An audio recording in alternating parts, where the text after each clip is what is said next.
oportunidad mi amigo Álvaro Mata Guillén, que es escritor, es dramaturgo y sobre todo un gran gestor cultural.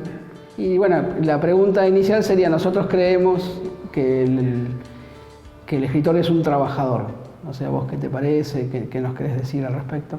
Yo creo que el escritor es un trabajador, efectivamente, que tiene que trabajar muy duro, pero no tonterías, debería estar abocado a eso. Y ojalá que entonces cada hecho que se escriba se convierta en una especie de hecho teatral, un encuentro, donde ya no vamos a decir que Zeus fue el que hizo el mundo o el Tlatoani nos va a contar la historia, sino que nos reencontremos nosotros para ver si le damos un sentido a estar acá. Y entonces vuelvo a preguntar, ¿cuál es el trabajo del escritor? ¿Cuál es el trabajo de un actor? ¿Cuál es el trabajo de un bailarín? Pues para mí es muy simple. Tiene que trabajar de nuevo con los hechos humanos que se nos olvidó. Y eso quiere decir con todo aquello que usted siente que no son sentimientos, ¿verdad? No es, ay, cómo me siento hoy, no, con lo que usted siente vitalmente. Su soledad, su tristeza, cómo estás percibiendo el mundo y volvérnoslo a explicar. ¿Querrías leer algunas cosas de tu trabajo? Bueno, eso que les voy a leer pertenece a un libro que pronto saldrá, que se llama Un país sin nombre.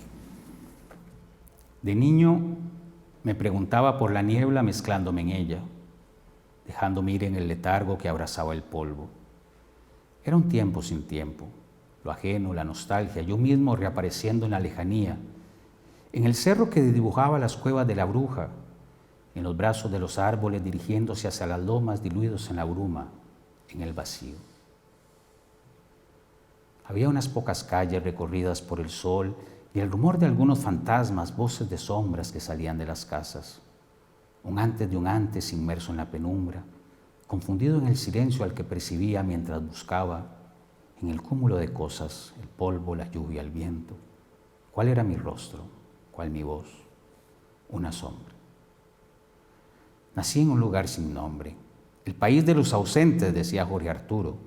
El pueblón le llamaba Uniceodio. Un lugar que no era un lugar, decía yo. En las noches imaginaba lugares distantes, veredas, callejones, sonidos que pernotaban en las aceras, escapando entre los bosques más allá de los ecos, un dejarse ir vislumbrando en lo lejano, un perderse. La misma sensación de nostalgia reaparecía al contemplar el brillor que parpadeaba en las montañas, en las casas al lado de la bruma que encubría los surcos entre los árboles, el exilio, la distancia. Sumido en la llovizna, buscaba un algo del algo. Estando allá estaba aquí, todo era todo, ajenidad, sueño, minutos transformados en lo incierto, el mutismo que iba al pasado en busca de respuestas, pero las respuestas no son respuestas. Son ópalos que se pierden sin brillo en el abismo, diluyéndose como la lluvia en los cerros, esperando la venida de los muertos, lo que dicen en nosotros mientras llega la niebla. Casi al amanecer, quedando todavía unas estrellas con el viento detenido y también la lluvia, continuaba deambulando por los barrios de mi barrio. Reaparecía el desierto, unos cerros dormidos, el murmullo de cantos que apenas escuchaba, ritos caminando hacia el vacío. El allá era el aquí, iba y venía era el otro. La sombra, la niebla, lo ausente. El pasado regresaba a la lejanía, el todo en el todo. La sombra, la niebla, lo ausente. Perseguía el crepúsculo, buscaba un fantasma, la extrañeza, el origen del origen en el polvo. El mutismo se sumía en la indiferencia, pasaban las cosas sin pasar, una nube, un pájaro, el sol de nuevo entre las calles envejeciendo, un perro, un pájaro, una nube, pero nada había.